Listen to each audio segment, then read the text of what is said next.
Bonjour, bienvenue au jardin de l'Abbaye de Valsainte, dans les Alpes de Haute-Provence, pour une nouvelle vidéo que vous pouvez donc visionner sur notre chaîne YouTube du jardin. J'ai choisi pour ce printemps de vous parler des mini-mottes et surtout de la préparation de plants de légumes dans des mini-mottes avec la technique des plaques alvéolées. Alors ici ce sont de très grandes plaques, mais aujourd'hui cette technique qui était réservée un peu aux professionnels pendant très longtemps est maintenant beaucoup plus vulgarisée et vous pourrez trouver commercialement des plaques beaucoup plus petites qui évitent de faire autant de plants et qui permettent de préparer presque tous les légumes. Alors, il va y avoir quelques exceptions, mais cette technique permet évidemment de faire ses semis à l'abri, comme ici sous une serre, notamment dans le début de l'année, dans les périodes où il fait encore un peu froid dehors, on va gagner quelques degrés. Avec ou sans chauffage d'ailleurs. Ici c'est une petite serre non chauffée, mais bon, on peut le faire sur des couches chaudes par exemple pour gagner du temps. Mais ça peut être aussi évidemment une technique qui se fera beaucoup plus tard, mai, juin, juillet, en extérieur. Ça permet de contrôler température, exposition, ombrée, mieux gérer l'arrosage. Ça c'est une vraie première raison de préparer ses semis de cette façon. Et puis ça permet de gagner du temps parce que les plants se préparent là dans leur petite mini-motte et seront plantés évidemment au bout de quelques semaines, peut-être dans des zones où aujourd'hui lors du semis, eh bien des légumes occupent votre potager et donc vous allez pouvoir avoir des rotations beaucoup plus rapides avec cette technique. Et puis aussi une garantie de reprise en général, c'est-à-dire qu'on va vraiment planter des plants qui ont germé, alors que lorsque l'on sème en direct, il y a quelquefois évidemment des taux de réussite inférieurs, moins d'éclaircissage, moins de consommation de graines aussi, puisque la technique, c'est de remplir les alvéoles de terreau. Alors vraiment de terreau, hein. On peut faire avec son propre terreau ou compost tamisé. On cherche quand même quelque chose d'assez léger pour que la graine puisse germer dans des bonnes conditions, produire des racines dans des bonnes conditions.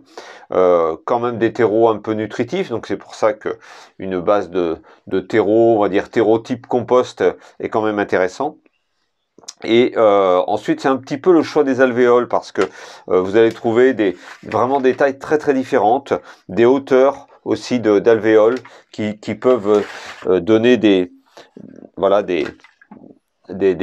jolis petits systèmes racinaires. On va avoir des alvéoles plus courtes. Là, c'était des petites salades. Là, c'est du persil. On est sur des hauteurs de mini-mottes plus courtes. Ici, j'ai des fenouilles. Voilà, donc là aussi, on cherche un bon enracinement profond. Donc voilà, on choisit, il y a des alvéoles beaucoup plus grandes, hein, peut-être sur des plants qui demandent un petit peu plus de temps, puisqu'en général, les plants vont pas rester longtemps dans les alvéoles, et c'est ce qu'il ne faut surtout pas faire. Donc on prépare, on remplit le terreau, on met ses graines une à une dans les alvéoles, donc ça peut se faire à la main, ça peut se faire avec une petite pince à épiler. On peut en mettre aussi 2-3 quelquefois pour notamment dans le cas du persil, des épinards, c'est pas très grave de mettre plusieurs graines. Pour d'autres légumes, si on met plusieurs graines, il faudra peut-être en enlever s'il y a du surplus. Donc la germination va se faire, en général relativement rapidement, puisqu'on leur donne des bonnes conditions d'humidité, de température. Et dès que le plant est développé, et surtout dès que le système racinaire commence à être correct, sans qu'il ait complètement envahi la mini-motte, on ne cherche pas à ce qu'il y ait vraiment un amas de racines, eh bien il faut assez rapidement envisager d'aller planter dans le jardin. Un contrôle d'arrosage, je le disais, puisque les mini-mottes, malheureusement, voilà, ça sèche très très vite. Donc c'est souvent des contrôles quotidiens de ces petits semis. Mais vous voyez, dans un petit espace, vous voyez ici une petite serre de 3 mètres carrés, on peut faire beaucoup de plants. Donc ça, c'est vraiment ce qui est intéressant avec cette technique des mini-mottes ou des micro-mottes. On peut utiliser cela de différents termes. L'avantage des plaques alvéolées, hein, c'est évidemment réutilisable. Donc on fait attention au moment du démoulage. Il y a en général un bon trou derrière. Je vous montre. il y a un trou derrière, on pousse avec le doigt et on vient hop sortir sa petite motte et on essaie évidemment de ne pas abîmer ces plaques plastiques qui peuvent servir beaucoup de fois. Ça c'est vraiment aussi un autre avantage. Donc voilà, je vous encourage à adopter cette technique, préparer des plans. Je vous ai dit quelques exceptions.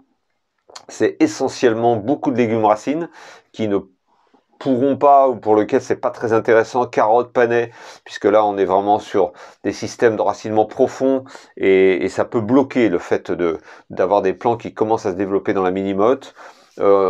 En règle générale, on ne fait pas les légumineuses avec les grosses graines de haricots, de petits pois, de fèves. On va plutôt directement sur un semi-direct. Donc voilà quelques exceptions, mais sinon vous avez vu toutes les salades, tous les choux, beaucoup d'aromatiques. Là, on a des petits oignons, les poireaux. Voilà, donc la gamme est large. Les betteraves, les navets, les radis aussi peuvent se faire dans ces micro-mottes. Bon jardinage et faites un joli potager. À bientôt.